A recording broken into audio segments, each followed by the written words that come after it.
ગુજરાતના લોકપ્રિય મુખ્યમંત્રી આદરણીય શ્રી ભૂપેન્દ્રભાઈ પટેલજી દ્વારા આજે સર્વપ્રથમ કેબિનેટમાં હાજર રહેલા સૌ મંત્રીશ્રીઓને અભિનંદન પાઠવ્યા છે। ટીમ ગુજરાત તરીકે ગુજરાતના ગામોથી લઈને શહેરો સુધી યુવા, મહિલા અને વડીલો સુધી સૌ લોકોના હિતમાં વધુમાં વધુ કામ, લોક ઉપયોગી કામ, સમાજ ઉપયોગી કામ કઈ રીતે નીચે સુધી લઈ જવું જોઈએ, વધુમાં વધુ મદદ કરવી જોઈએ, તે માટે સૌ મંત્રીઓને શુભેચ્છાઓ જોડે જોડે આ દિવાળી દરમિયાન વધુમાં વધુ ગરીબોના ઘરમાં દીપ પ્રગટાવવાનું કામ એ ભૂપેન્દ્રભાઈ પટેલની સરકાર દ્વારા દિવસે ને દિવસે વધુમાં વધુ કામ કઈ રીતે થઈ શકે તે દિશામાં બેઠકમાં માર્ગદર્શન આપવામાં આવ્યું। આદરણીય મુખ્યમંત્રીશ્રીએ ગુજરાતના અમારા સૌ સાથીઓ, ભાઈઓ, બહેનો, જે પૂર્વ મંત્રીશ્રીઓ દ્વારા જે પ્રકારે રાત દિવસ કામગીરી કરવામાં આવી હતી તે બદલ બી સૌ પૂર્વ મંત્રીશ્રીઓનો આભાર બી કેબિનેટ દરમિયાન માનવામાં આવ્યો। સાથે સાથે 31મી ઓક્ટોબર સ્ટેચ્યુ ઓફ યુનિટી પર એકતા પરેડમાં આ વર્ષે એકતા પરેડ એ ઐતિહાસિક એકતા પરેડનું આયોજન કરવામાં આવ્યું છે અને આ એકતા પરેડમાં ઓનલાઈન રજીસ્ટ્રેશન બી ખૂબ મોટા પાયે આવ્યું છે। એ એકતા પરેડનું રિવ્યુ બી લેવામાં આવ્યું। આદરણીય મુખ્યમંત્રીશ્રીએ ગુજરાત સરકારના રમતગમત વિભાગને રાજ્યના સૌ નાગરિકો વતી, યુવાઓ અને રમતવીરો વતી ખૂબ ખૂબ અભિનંદન આપ્યા છે। કોમનવેલ્થ 2030 એ અમદાવાદમાં આયોજન કરવા માટે સંપૂર્ણ તૈયારીઓ તરફ જ્યારે આપણે આગળ વધી રહ્યા છે ત્યારે કોમનવેલ્થ કમિટી દ્વારા આ 2030 અમદાવાદ કોમનવેલ્થ માટેની સંપૂર્ણ લીલી ઝંડી જે આપવામાં આવી છે તે બદલ બી એમને વિભાગનો અભિનંદન આપ્યું છે। ખાસ કરીને કેબિનેટમાં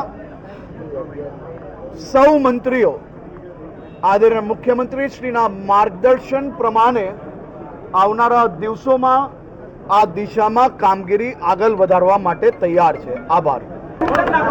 ગુજરાતના લોકપ્રિય મુખ્યમંત્રી આદરણીય શ્રી ભૂપેન્દ્રભાઈ પટેલજી દ્વારા આજે સર્વપ્રથમ કેબિનેટમાં હાજર રહેલા સૌ મંત્રીશ્રીઓને અભિનંદન પાઠવ્યા છે।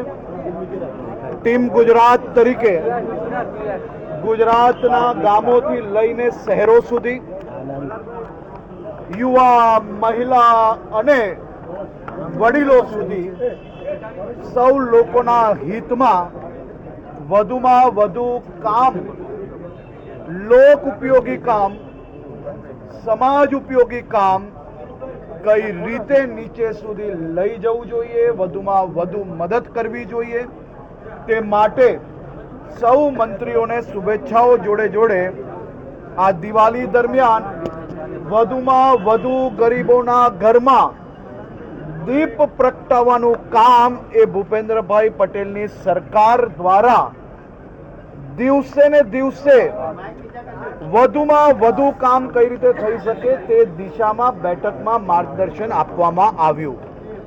આદરણીય મુખ્યમંત્રીશ્રીએ ગુજરાતના અમારા સૌ સાથીઓ, ભાઈઓ, બહેનો, જે પૂર્વ મંત્રીશ્રીઓ દ્વારા જે પ્રકારે રાત દિવસ કામગીરી કરવામાં આવી હતી તે બદલ બી સૌ પૂર્વ મંત્રીશ્રીઓનો આભાર બી કેબિનેટ દરમિયાન માનવામાં આવ્યો.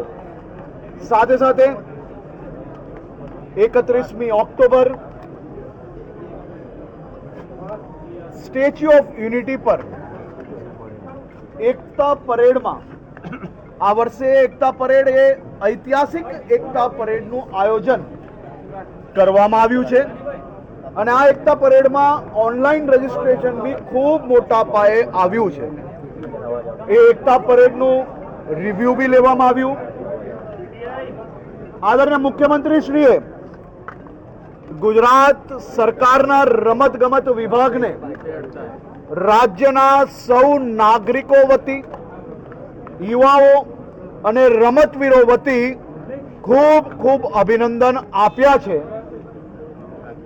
કોમનવેલ્થ 2030 એ અમદાવાદમાં આયોજન કરવા માટે સંપૂર્ણ તૈયારીઓ તરફ જ્યારે આપણે આગળ વધી રહ્યા છે ત્યારે કોમનવેલ્થ કમિટી દ્વારા આ 2030 અમદાવાદ કોમનવેલ્થ માટેની સંપૂર્ણ લીલી ઝંડી જે આપવામાં આવી છે તે બદલ બી એમને વિભાગનો અભિનંદન આપ્યું છે. ખાસ કરીને કેબિનેટમાં સૌ મંત્રીઓ આદરણીય મુખ્યમંત્રીશ્રીના માર્ગદર્શન પ્રમાણે આવનારા દિવસોમાં આ દિશામાં કામગીરી આગળ વધારવા માટે તૈયાર છે. આભાર.